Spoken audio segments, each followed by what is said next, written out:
예수께서 그들 앞에 또 비유를 들어 이르시되 천국은 좋은 씨를 제 밭에 뿌린 사람과 같으니 사람들이 잘 때 그 원수가 와서 곡식 가운데 가라지를 덧뿌리고 갔더니 싹이 나고 결실할 때 가라지도 보이거늘 집주인의 종들이 와서 말하되 주여 밭에 좋은 씨를 뿌리지 아니하였나이까 그런데 가라지가 어디서 생겼나이까 주인이 이르되 원수가 이렇게 하였구나 종들이 말하되 그러면 우리가 가서 이것을 뽑기를 원하시나이까 주인이 이르되 가만두라 가라지를 뽑다가 곡식까지 뽑을까 염려하노라. 다 같이 읽겠습니다. 둘 다 추수 때까지 함께 자라게 두라. 추수 때에 내가 추수꾼들에게 말하기를 가라지는 먼저 거두어 불사르게 단으로 묶고 곡식은 모아 내 곡간에 넣으라 하리라. 아멘. 요즘에 누구나 느끼듯이 우리나라가 정말 어렵습니다. 정말 위기에 처해 있는 그런 상황입니다. 정치적으로 혼란하게 되니까 경제적으로 사회적으로 다방면으로 그런 어려움을 겪고 있다는 것입니다.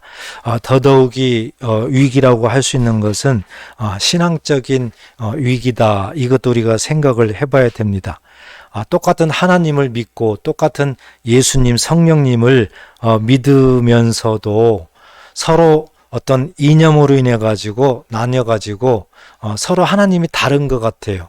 굉장히 신앙적으로 혼란한 그런 시대라는 것을 우리가 또 알 수가 있습니다. 이런 상황이라면은 성경 말씀대로 우리가 과연 나중에 결과는 어떻게 될까? 굉장히 위험합니다. 굉장히 불안합니다. 어찌 보면 우리 예수님께서는 미리 아시고 그 당시에 제자들에게 또한 예수 믿는 자들에게 아마 말씀했을 것 같습니다. 오늘 말씀에 그런 말씀이 나오는데 알곡과 가라지를 비유를 하고 있는데 이 알곡과 가라지의 비유를 통해서 어떻게 우리가 살아야 되는가, 어떤 삶을 살아야 되는가, 이런 부분들을 분명하게 말씀을 하고 있습니다. 마태복음 13장은 전체적으로 보면 우리 예수님이 천국을 가르쳐 주기 위해서 여러 가지 비유로 말씀을 합니다. 천국은 보이지 않죠. 우리 사람은 보이는 것만 믿으려고 합니다.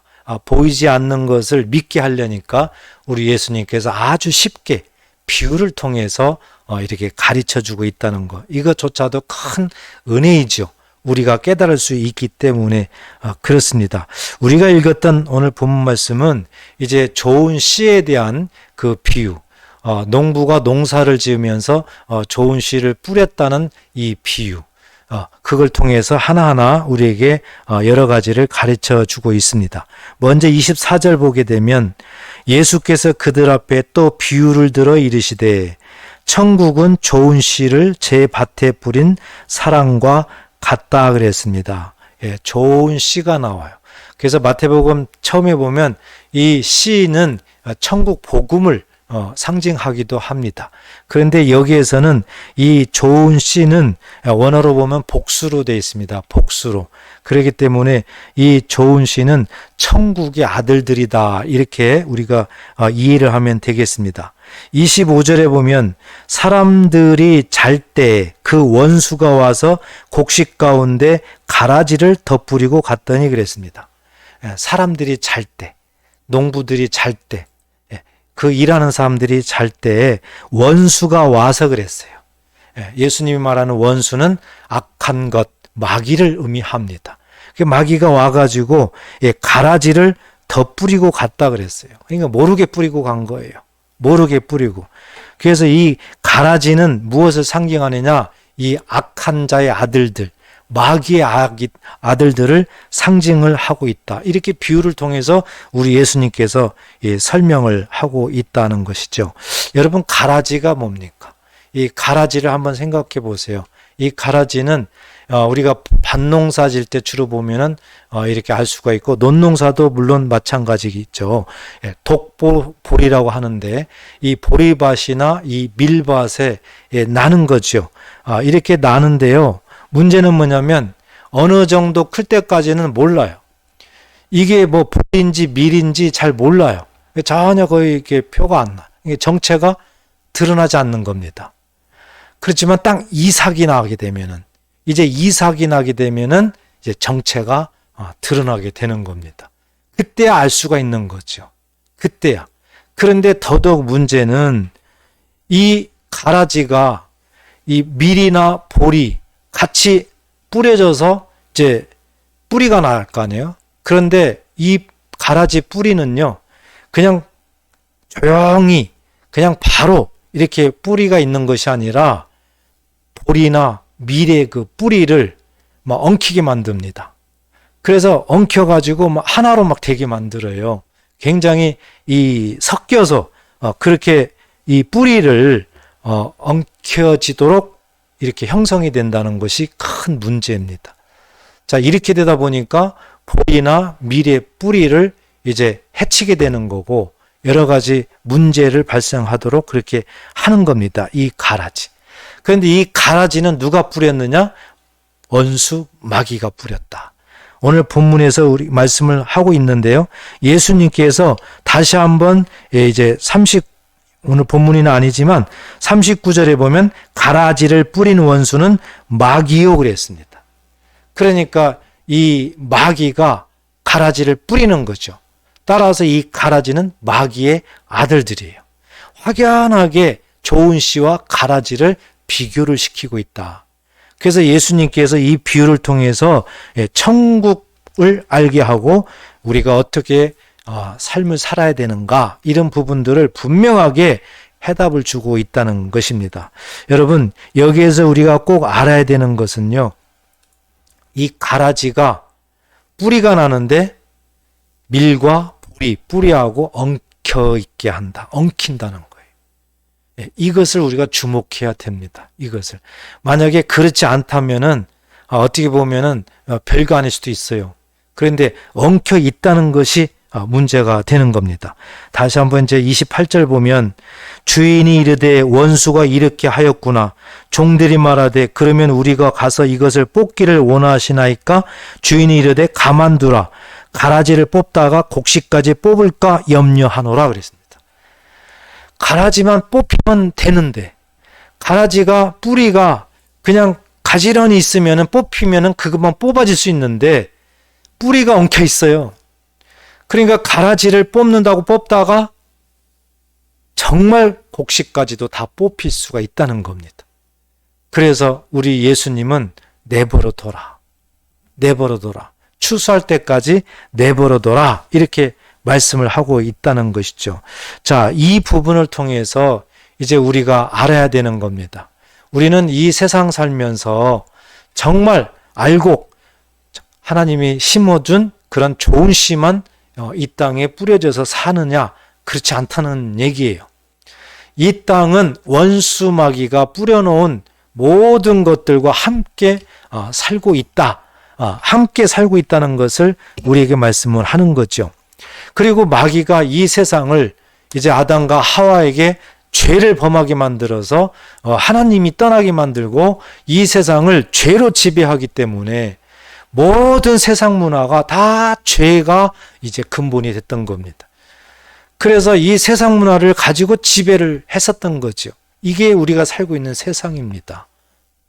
따라서 마귀가 지배를 하면서 많은 사람들을 이제 죄로 인도하고 지옥으로 이끌어가고 이렇게 되니까 많은 어려움이 있을 수밖에 없다. 여러분, 우리가 사는 이 세상은요, 어려움이 있을 수밖에 없습니다. 많은 문제가 생길 수밖에 없어요. 오늘날 예수를 믿는 사람이든 믿지 않는 사람이든 동일합니다. 똑같이 이 세상에 살기 때문에 정말 어려움이 많다는 것을 우리가 인식을 해야 된다. 우리가 이것이 잘 안 되면 왜 나에게 이런 어려움이 올까? 나는 이렇게 신앙생활 잘하는데, 이렇게 하나님을 잘 믿는데 왜 나는 어려움이 이렇게 많나? 원망이 생길 수가 있습니다. 불평이 생길 수가 있어요. 그리고 사람과 어울리지 못하는 그런 경우가 많이 생깁니다. 그렇지만 원래부터 세상은 이렇구나. 원래부터 어려움이 많게 되어 있구나. 이 악한 원수마귀가 이 세상에 이 아주 나쁜 것들을 심어놔가지고 오늘 성경대로 본다면은 가라지를 심어놔 가지고 그 뿌리가 엉키게 만들어 가지고 정말 어렵게 만들어 놨구나. 그게 우리가 사는 세상이구나. 이것을 우리가 먼저 당연하게 받아들여야 된다. 그렇다면 어려움이 오든 어떤 일이든지 간에 그것을 자꾸 헤쳐나가려고 하는 그런 생각을 하는 거지, 자꾸 왜 나에게만 이런 것은 안 한다는 거죠. 그래서 우리 예수님께서는 이렇게 악한 원수마귀가 세상에 가라지를 뿌려놨다. 죄를 뿌려놓고 그것으로 사람들을 자꾸 유혹하고 현혹하고 어렵게 만든다. 이 부분을 먼저 알게 하신다는 사실이죠. 만약에 이런 모습으로 계속 간다고 하면 우리는 희망이 없습니다. 계속 어려움을 당하다가 그냥 죽어야 돼요. 그렇다면 하나님을 믿는 것이 무슨 소용이 있을까? 그렇죠? 그런데 우리 하나님께서는 이미 세상을 창조하기 전부터 하나님께서는 구원하겠다고 우리들에게 약속하셨습니다. 창세전에 그리스도 안에서 우리를 구원하겠다. 이 약속을 우리에게 하셨습니다. 이 사실을 꼭 믿으시기 바랍니다. 그래서 이 말씀대로 우리 하나님께서는 인류를 구원하시기 위해서 구약성경 때부터 계속 구원에 대해서 이제 말씀하시고 강조를 한 것입니다.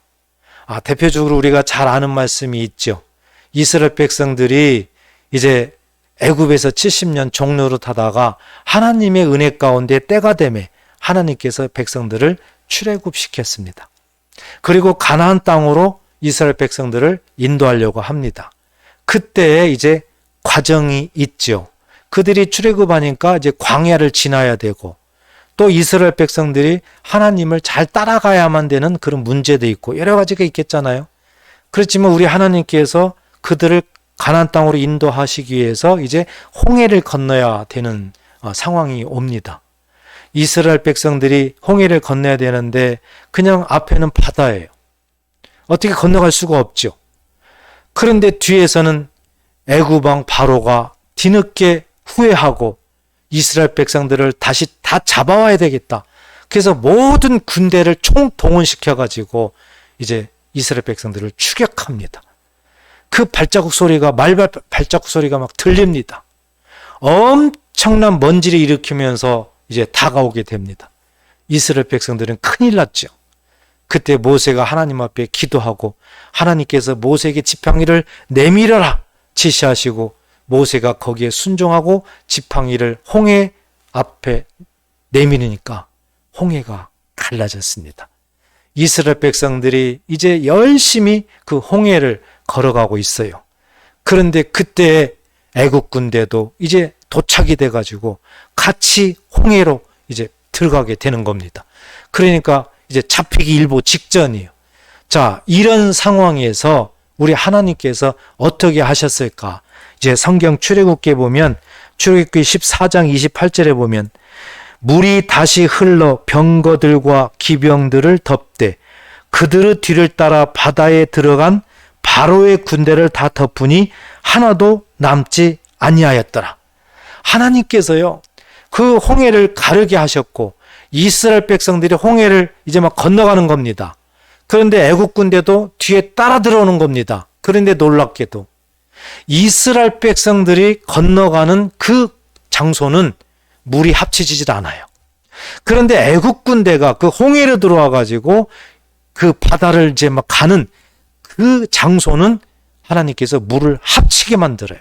그럼 어떻게 됩니까? 애국 군대는 다 물에 빠져 죽게 되는 거죠. 하나님께서 이스라엘 백성들을 지금 이렇게 보호하고 있습니다. 자, 29절에 보니까 그러나 이스라엘 자손은 바다 가운데를 육지로 행하였고 물이 좌우에 벽이 되었더라 그랬습니다. 이스라엘 백성들은요, 그렇게 물이 갈라져 가지고 지나가고 있는데 합쳐지질 않아요. 마치 벽처럼 물이 그렇게 되어 있는 겁니다. 그러니까 이스라엘 백성들은 열심히 홍해를 건너가고 있는데 뒤에 따라온 애국 군대들은 자기네들이 오는 곳에는 하나님께서 다 물을 다 그냥 합쳐서 이제 물에 빠져 죽게 만드는 그런 하나님의 그런 놀라운 일들을 이제 보여주고 있는 겁니다. 자, 30절에 보니까 그날에 여호와께서 이같이 이스라엘을 애굽 사람의 손에서 구원하심에 이스라엘이 바닷가에서 애굽 사람들이 죽어 있는 것을 보았더라. 아멘.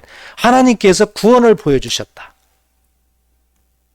바로 하나님께서 구원하시겠다는 창세전의 약속을 구약 성경부터 하나님은 계속 이 성경을 믿는 자들에게 계속 말씀을 하고 있다는 거예요. 분명한 것은 홍해바다 안에 하나님의 백성인 이스라엘 백성들도 거기에 있고, 또 이방인 하나님을 대적하는 애굽은 그 하나님을 대적하는 자들을 상징합니다. 그들도 그 홍해바다 안에 있다는 거죠. 같이 있는 거예요. 같이 있는 이 상황에서 하나님께서 하나님의 백성들을 구원하시겠다. 그리고 직접 출애굽을 통해서 구원한다는 것을 직접 보여주고 있다는 사실입니다. 오늘 예수님께서 이렇게 좋은 씨와 가라지를 비유를 하고 있지만, 이렇게 가라지가 그 뿌리가 엉키게 만들어가지고 완전히 같이 있으면서 어떻게 꼼짝 못하게 하면서 방해하면서 이렇게 하고 있을지라도 분명한 것은 하나님께서 예수 믿는 자들은 반드시 구원하겠다. 이것을 예표한 줄 꼭 믿으시기 바랍니다. 그래서 우리는요, 이렇게 세상에 살면서 이 부분이 믿어지게 되면, 아, 그렇구나. 예수님 믿는 사람도 같이 살고 믿지 않는 사람도 같이 살고, 악한 사람도 같이 있고 선한 사람도 같이 있고, 다 같이 있는 거예요. 다. 좋은 사람도 있고 나쁜 사람도 있고 사기치는 사람도 있고 선한 일을 해내는 사람도 있고, 다 이 세상은 같이 산다는 걸 우리에게 보여주는 거예요. 그렇지만 반드시 하나님께서는 구원하신다. 누구를요? 예수 믿는 자들을. 그래서 이 비유를 통해서 우리에게 쉽게 이렇게 설명을 하고 있습니다. 우리 예수님이 이제 이 땅에 오셔서 이제 정말 그 출애굽처럼 이제 구원의 역사를 직접 이루십니다. 그래서 우리 예수님이 이 땅에 오신 그 이유가 우리가 잘 아는 요한복음 3장 16, 17절에 보면 하나님이 세상을 이처럼 사랑하사 독생자를 주셨으니 이는 저를 믿는 자마다 멸망하지 아니하고 영생을 얻게 하려 하심이라. 우리를 멸망시키지 않아요. 우리를 지옥으로 보내려고 하지 않아요. 우리에게 구원, 영생을 주시려고 예수님이 이 땅에 오셨다. 17절에 보니까 하나님이 그 아들을 세상에 보내신 것은 이제 세상에 오신 이유, 목적을 말씀해요. 세상을 심판하려 하심이 아니요 그로 말미암아 세상이 구원을 받게 하려 하심이라. 할렐루야. 하나님은 우리를 구원하시려고 하는 분이세요. 우리를 멸망시키려고 하는 분이 아니십니다. 우리 하나님은 참 좋으신 분이에요. 우리가 비록 죄인이지만 예수님이 이 땅에 오셔서 그 모든 죄를 손수 다 담당하게 하셔서 십자가에 죽여서 그 대가를 다 지불하시고 믿는 자들에게 죄가 없다. 너는 깨끗하다. 하나님이 일방적으로 인정하심으로 말미암아 우리가 구원을 받는 거예요. 우리가 그렇다고 해가지고 죄가 없습니까? 있어요. 아무리 예수를 믿어도 많은 죄를 짓고 살아요. 어찌 보면 더 많은 죄를 짓고 있는 사람들도 있습니다. 예수를 믿음에도 불구하고. 그렇지만 하나님이 원하는 것은 예수님이 이 땅에 오셔서 세상에 우리의 모든 죄를 대신 다 십자가 짊어지고 죽으시고 죄사함을 주셨다. 믿는 자들에게는 죄가 용서됐고 구원받았다. 이 사실을 믿느냐? 이 사실을 믿어라. 이것만 원하시는 거예요. 그렇게 되면 하나님께서 말씀의 약속대로 우리에게 구원을 베풀어 주신다는 겁니다. 그래서 예수 믿는다는 것이 그렇게 중요한 거고요. 예수를 믿게 되면은 그 말씀이 믿어지니까 우리가 세상에 살면서 이런저런 죄를 짓는 이제 횟수가 하나 줄어들어가는 거죠. 완전한 인간은 없습니다. 예수를 믿음으로 말미암아 조금씩 나아져가는 거죠. 그래서 하나하나 성화되어 간다 이렇게 표현을 하고 있잖아요. 그래서 예수님이 이 땅에 오신 그 이유를 우리는 분명히 알아야 되고, 누구든지 예수를 믿으면 구원을 얻으리라. 이것은 하나님의 약속입니다. 그래서 우리가 예수를 믿음으로 말미암아 구원받았다는 사실을 의심하지 마시고 도리어 하나님 앞에 감사와 영광 돌리시기를 주의 이름으로 축복합니다. 이제 우리가 예수를 믿음으로 이 부분을 생각한다면 조금 이제 더 깊이 생각해야 됩니다. 그냥 말로만 예수 믿는다 그러면 안 돼요. 말로만 예수 믿는다, 대충 믿는다, 그러면 구원받는다, 그러면 안 됩니다. 왜냐? 구원이라는 것이 언제 완전하게 완성되느냐? 예수님이 재림하셔야 완성이 됩니다. 구원의 완성은 예수님이 재림하셔서 이제 믿는 자들은 천국으로 딱 입성하게 되면 이제 모든 것들이 완성되는 겁니다. 그때 완성되는 거예요. 그렇지만 지금 우리가 세상에 살아있는 이 시간은 아직 미완성이에요. 약속한 그 약속의 말씀을 믿었기 때문에 이제 구원의 반열에 들어간 거예요. 그렇지만 완성된 것이 아닙니다. 이 세상을 우리가 어떻게 살아나가야 되느냐? 그래서 중요한 거예요.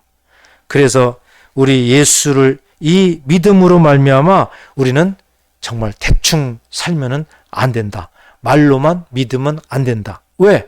구원의 완성은 주님이 재림하시면 이 세상을 완전히 심판하시기 때문에 그때까지 미완성이기 때문에 그렇다는 거죠. 오늘 본문에서도 우리에게 분명히 말씀했습니다. 30절에 보면 둘 다 추수 때까지 함께 자라게 두라 그랬어요.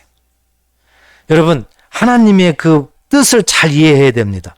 둘 다 그러면 뭐예요? 좋은 씨와 가라지지요. 둘 다 추수 때까지 함께 자라게 두라 그랬어요. 내버려 두라는 겁니다. 내버려 두라는 거예요. 왜 그랬어요? 괜히 가라지 뽑다가 곡식까지도 뽑힐까 봐 그런다는 거예요. 얼마나 하나님의 사랑이에요. 하나님의 자녀들을 이처럼 사랑하는 거예요. 혹시라도 하나님의 자녀들이 넘어질까? 혹시라도 뽑힐까? 이것을 하나님은 염려하는 겁니다. 그래서 가라지를 그냥 내버려 두라는 거죠. 그런데 끝까지 내버려 두라 그것이 아니라 추수 때까지. 그래서 추수 때 내가 추수꾼들에게 말하기를 가라지는 먼저 거두어 불사르게 단으로 묶고 그랬습니다.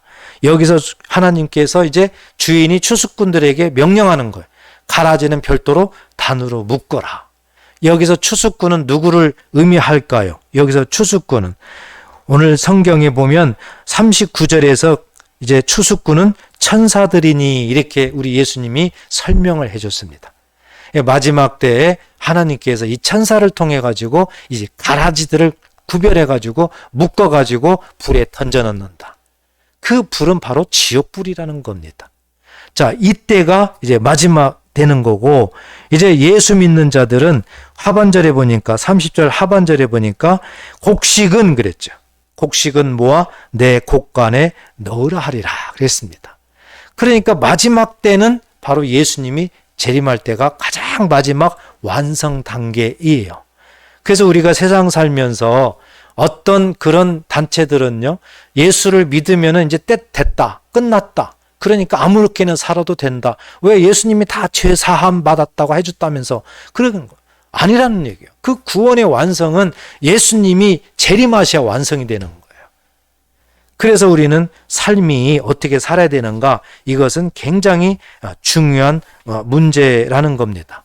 그래서 예수님께서도 직접 누가복음 3장 17절에 보면은 말씀을 또 하셨어요. 손에 키를 들고 자기의 타작마당을 정하게 하사 알곡은 모아 곡간에 들이고 쭉정이는 꺼지지 않는 불에 태우시리라. 마지막 때가 되면 예수님이 오시면은 알곡은 곡간에 잘 보관. 그러니까 천국으로 잘 인도하신다. 그 뜻이에요. 그리고 쭉정이는 어떻게 한다는 거예요? 불에 태워버린다는 겁니다. 자, 여기에서 또 하나의 단어를 우리는 생각해야 됩니다. 쭉정이. 쭉정이와 가라지는 분명히 다르죠? 가라지는 아주 악한 거예요. 가라지는 원수마귀가 세상에 뿌려놓은 악이에요. 그렇지만 쭉정이는 그렇지 않습니다. 쭉정이는 씨예요. 쭉정이는 좋은 씨예요. 그런데 이 쭉정이가 왜 생길까요? 어찌 보면 이 쭉정이는 이제 햇빛을 보지 못하고 또 어떤 병 때문에 그렇게 알곡이 될 수가 없었을 수 있어요. 그리고 엄청 강한 바람으로 인해 가지고 이제 꺾여 가지고 수분 공급도 안 되고 그렇게 함으로 인해 가지고 이제 알곡이 되지 못하고 쭉정이가 될 수도 있습니다. 어쨌든 수확할 때 보니까 쭉정이에요. 쭉정이. 그런데 이 쭉정이도 불에 태워버린다는 거거든요. 이것은 비유한 거예요. 우리들의 신앙을 비유한 거예요. 우리가 예수를 믿습니다. 다 예수를 믿는 좋은 씨로 하나님은 선물을 주셨습니다. 그런데 어떤 사람은 정말 하나하나 알곡이 되어 가는데 어떤 사람은 예수를 믿는다고는 하지만 그냥 겉으로만 형식적으로만 믿어요. 그래서 말씀도 몰라요. 기도도 없어요. 아무것도 예수 믿는 표가 안 납니다. 그냥 유대인들처럼 형식적이에요. 그런 모습, 이런 모습의 사람들, 이렇게 신앙생활 한다는 사람들은 바로 쭉정이와 같다. 그 뜻입니다. 그런데 이 쭉정이가 마지막에 어떻게 됩니까? 불에 태워 없앤다는 거예요. 그 불은 지옥불입니다. 그러니까 우리 예수님은 그런 쭉정이는 예수를 안 믿는다고 말하고 있는 거예요. 그래서 우리는 정말 쭉정이 신앙인지를 잘 구별해야 된다. 나는 신앙생활하면서 정말 쭉정이 신앙생활하고 있는가? 이 부분을 우리는 늘 잊지 말아야 된다는 것입니다. 사랑하는 성도 여러분, 정말 쭉정이 신앙은 큰일입니다. 큰일이에요. 그래서 우리가 이런 부분들은 정말 경계해야 된다. 그렇게 예수님과 유대인과의 그렇게 입씨름하는 게 왜 그럴까요? 예수님이 유대인들 보니까 쭉정이 신앙이에요. 그냥 형식적이에요. 그래서 이 쭉정이 신앙은 정말 불안하고 우리에게 계속해서 경고를 주고 있다는 것입니다. 그래서 이제 우리는 어떻게 살아야 되는가, 이 부분이 현실 속에서 중요합니다. 정말 세상은 악하고 특히 우리나라는 위기 속에 위기에 처해 있는, 더군다나 똑같은 예수를 믿는다 하면서도 이념 전쟁 때문에 똑같은 하나님인데 똑같은 예수님인데 서로 달라요. 서로 달라요. 엄청난 신앙적인 위기에 우리는 살고 있다는 거예요. 그래서 우리가 끝까지 승리하기 위해서는 어떻게 살아야 되는가? 오늘 예수님께서 우리에게 분명히 말씀합니다. 알곡을 주목해라. 다시 얘기해서 알곡 신앙으로 살아라.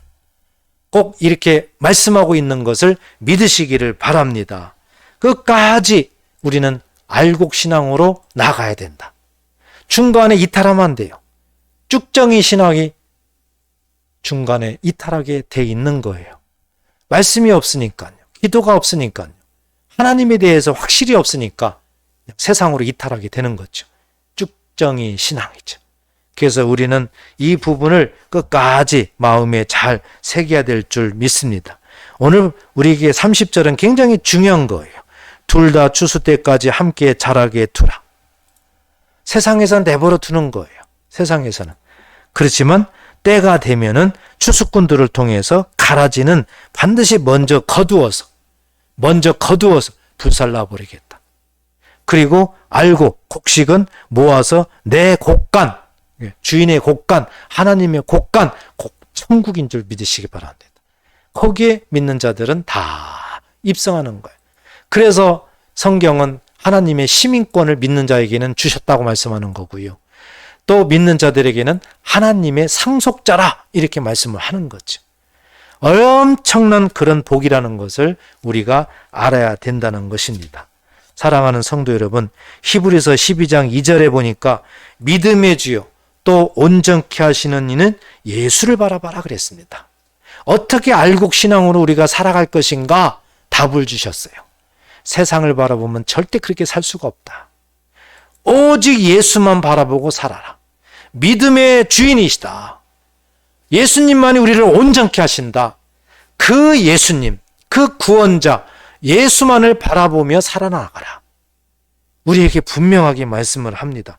그는 그 앞에 있는 기쁨을 위하여 십자가를 참으사 부끄러움을 개의치 아니하시더니 하나님 보좌 우편에 앉으셨느니라.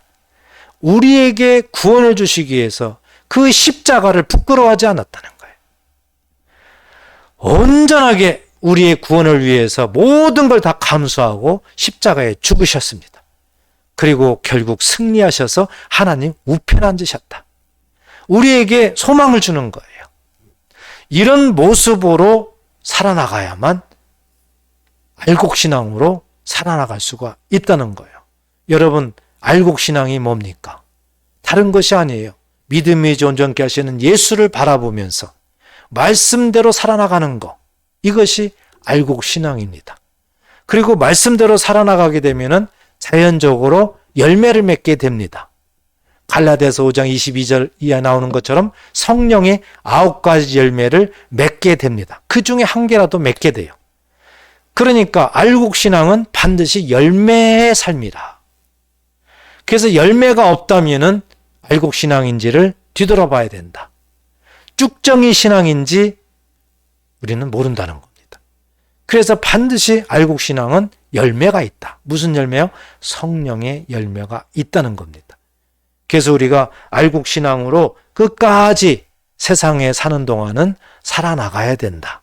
이것을 오늘 예수님께서 이렇게 농부가 농사를 지으면서 좋은 씨와 가라지가 함께 심겨져 있는 이 비유를 통해서 오늘날 예수 믿는 저와 여러분들에게 어떻게 세상을 살아나가야 되는가. 끝까지 예수님이 재림의 때까지 구원은 아직 미완성되어 있는데 그때 가야 완성되는데 어떻게 그때까지 계속해서 승리하며 살 수 있는가 우리에게 말씀했습니다. 알곡신앙으로 살아라. 그렇게 하기 위해서는 예수만을 바라봐야 된다. 세상에는 가라지도 있다. 거기에 걸려 넘어가지 말고 예수를 바라봐라. 꼭 이 말씀을 마음에 새기시고 우리가 세상에 사는 동안 꼭 알곡신앙으로 끝까지 살아나가는데 승리하는 저와 여러분 되시기를 주의 이름으로 축복합니다. 우리 함께 기도하겠습니다.